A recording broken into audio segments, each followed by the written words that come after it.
BA part third के लोक प्रशासन के विद्यार्थी पेपर सेकंड भारत में स्थानीय प्रशासन का अध्ययन कर रहे हैं।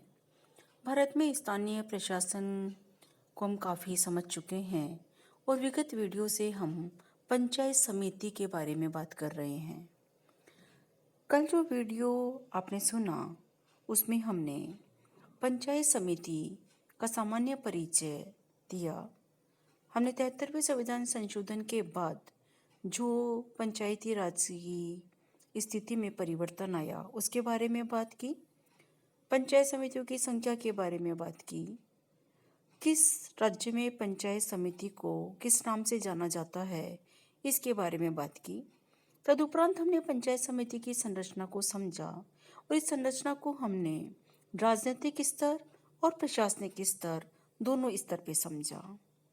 पंचायत समिति की संरचना को समझने के बाद हमने पंचायत समिति के कार्यों को पढ़ा और कार्यों के बारे में हमने विस्तार से चर्चा की और कार्यों के बारे में पढ़ते हुए हमने इस बात का उल्लेख भी किया कि जब हम जिला परिषद के कार्य पढ़ रहे थे या नगरीय स्थानीय संस्थाओं के कार्य पढ़ रहे थे तब भी हमने इन कार्यों को समझा था। फर्क सिर्फ हमें ये ध्यान में रखना है कि जब हम नगरीय संस्था के कार्य पढ़ रहे हैं तो नगरीय क्षेत्र के बारे में पढ़ रहे हैं, जहाँ हमें कृषि संबंधी कार्य या भू सुधार संबंधी कार्यों का इतना जिक्र नहीं करना। वहाँ की समस्याएं अलग प्रकार की हैं तो हमें उन समस्याओं का जिक्र करना है, जैसे कि प्रदूषण एक विशेष समस्या है वहाँ की। आवासीय कॉलोनीज के बारे में हमने बात की थी, तो वहाँ हमने अलग ढंग से इन कार्यों को समझा था, लेकिन कार्य लगभग वैसे ही हैं और इन कार्यों का उद्देश्य है क्षेत्र विशेष की जनता का कल्याण करना, क्षेत्र विशेष की जनता की समस्याओं का समाधान करना। हमने जब जिला परिषद के कार्य पढ़े थे, आप जानते हैं कि बलवंत राय मेहता समिति ने जो त्रिस्तरीय संरचना पंचायती राज की हमें दी और उस बलवंत राय मेहता समिति की सिफारिशों को स्वीकार करते हुए 1959 में पंडित नेहरू ने राजस्थान के नागौर जिले में पंचायती राज का शुभारंभ किया। वहाँ जिला परिषद एक उच्च स्तरीय संस्था है और जिला परिषद भी पंचायती राज का अभिन्न अंग है। तो वहाँ जब हमने जिला परिषद के कार्यों को समझा तो जिला परिषद के कमोवेश वैसे ही कार्य थे जैसे हम पंचायत समिति के कार्यों को समझ रहे हैं। एक बार फिर से हम ध्यान देंगे कि क्षेत्र का फर्क है, वो पूरे जिला के क्षेत्र को कवर कर रही हैं और यहाँ केवल एक खंड स्तर के क्षेत्र को कवर करते हुए पंचायत समिति कार्य कर रही है। हमने ग्राम पंचायत ग्राम सभा का जिक्र किया। ग्राम सभा पर आपके 2 वीडियो या 3 वीडियो हैं, आपने उनको देखा होगा, आप फिर से एक बार देखिए। और ग्राम सभा की समस्याओं को हमने जब समझा तो हम साथ के साथ ग्राम पंचायत के कार्यों का भी जिक्र करते चल रहे थे और ग्राम पंचायत के कार्यों को आपने समझा। जब पंचायत समिति के कार्यों को हम समझ रहे हैं और इसी बात को हम आगे बढ़ाते हुए कुछ कार्य जो हमारे छूट गए थे उन पे आज हम बात कर लेते हैं कि पंचायत समिति और क्या कार्य करती है। पंचायत समिति के महत्वपूर्ण कार्यों में एक कार्य है शिक्षा संबंधी कार्य। वर्तमान में आप अपने आसपास में अपने गांवों में देखें, आप पंचायत समिति क्षेत्र में अगर रहते हैं तो देखें तो शिक्षा संबंधी कार्य पंचायत समिति के पास काफी बढ़ गए हैं।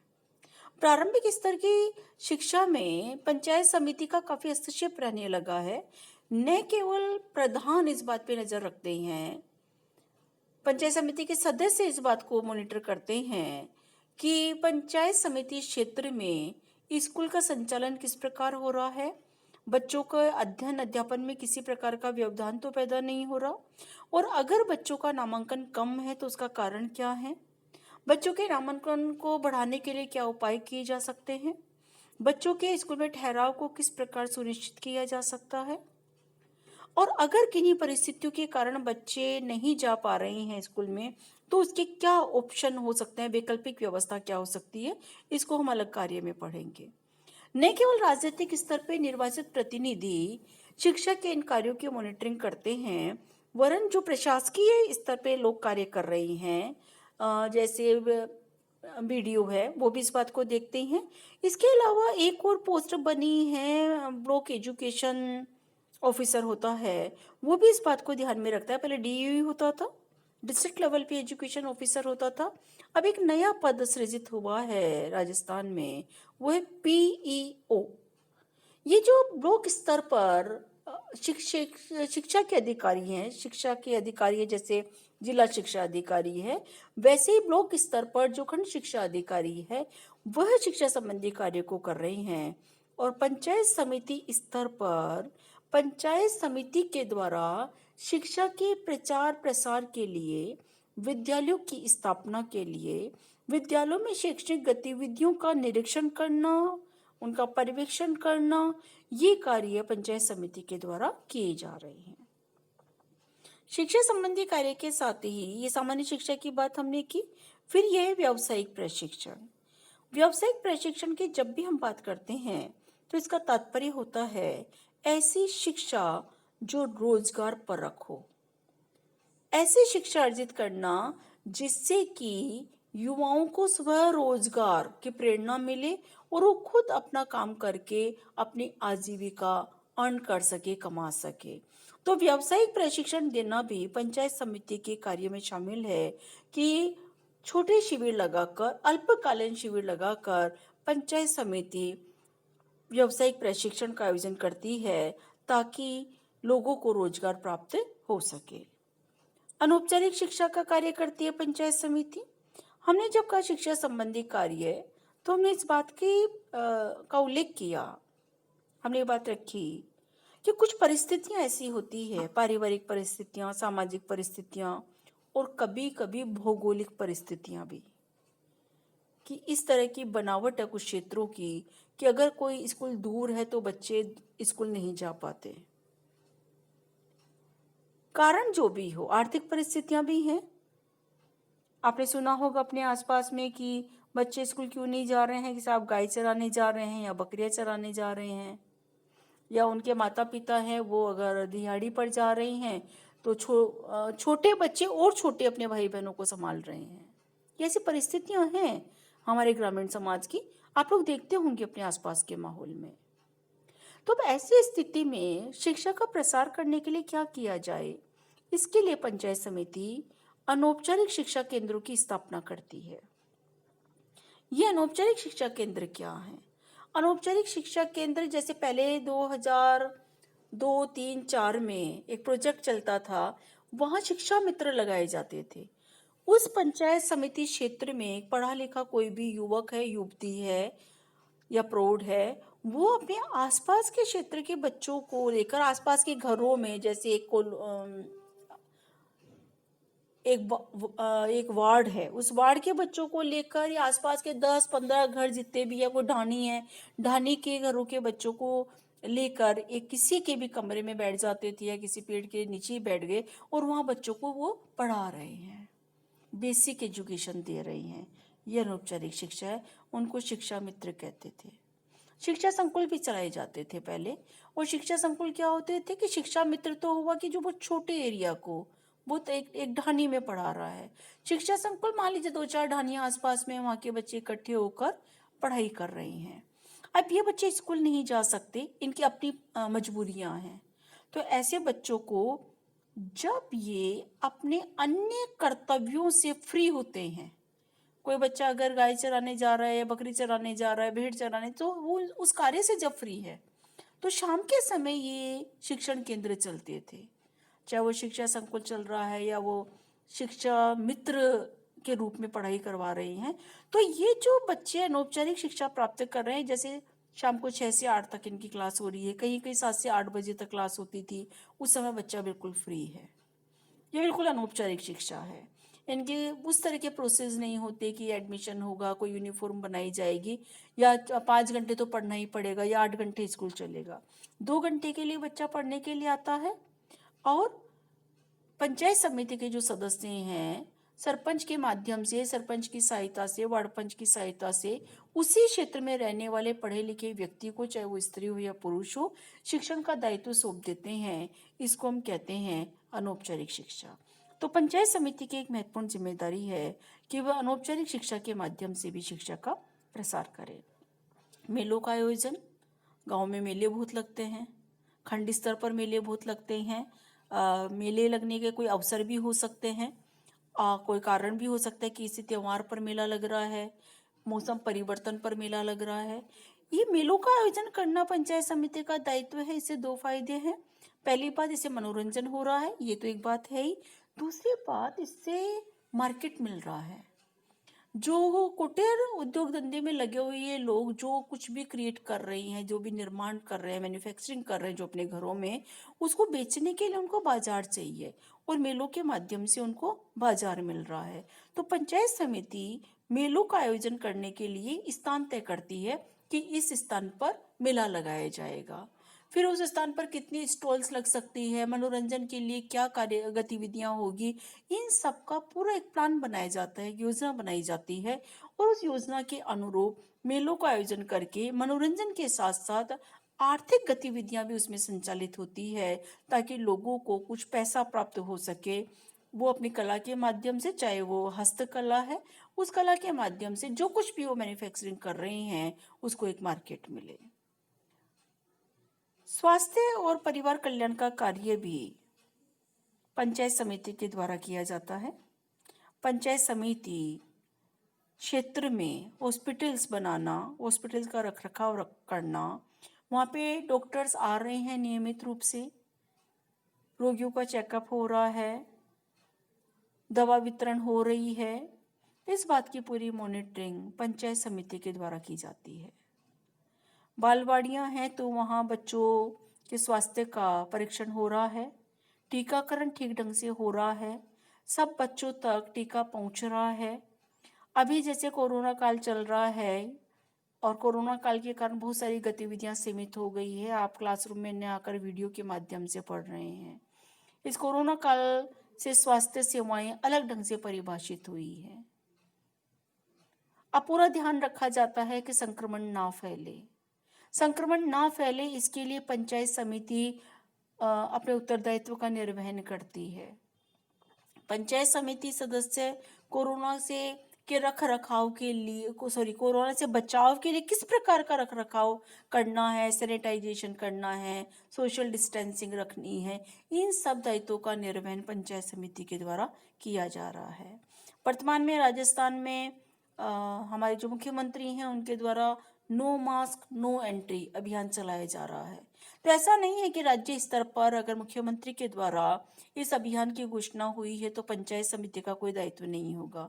पंचायत समिति भी नो मास्क नो एंट्री अभियान को सफल बनाने के लिए अपने प्रयास करेगी और ये प्रयास स्वास्थ्य के लिए है, ताकि संक्रमण के विस्तार को रोका जा सके। ये परिवार कल्याण का कार्य भी इसके अंतर्गत आता है।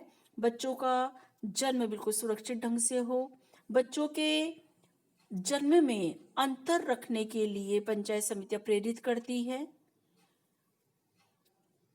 जो हॉस्पिटल्स बने हुए हैं पंचायत समिति क्षेत्र में, उस पंचायत समिति क्षेत्र में पारिवारिक कल्याण के लिए परामर्श का कार्य किया जाता है। तो इस प्रकार स्वास्थ्य व परिवार कल्याण के कार्य पंचायत समिति के द्वारा किए जा रहे हैं।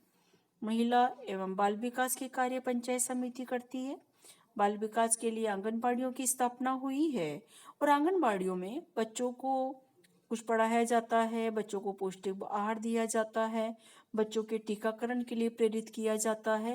आंगनबाड़ियों में जो सहयोगी महिलाएं कार्य कर रही है वो बाल विकास के लिए प्रतिबद्ध है। महिला विकास के लिए जागरूकता अभियान चलाए जाते हैं।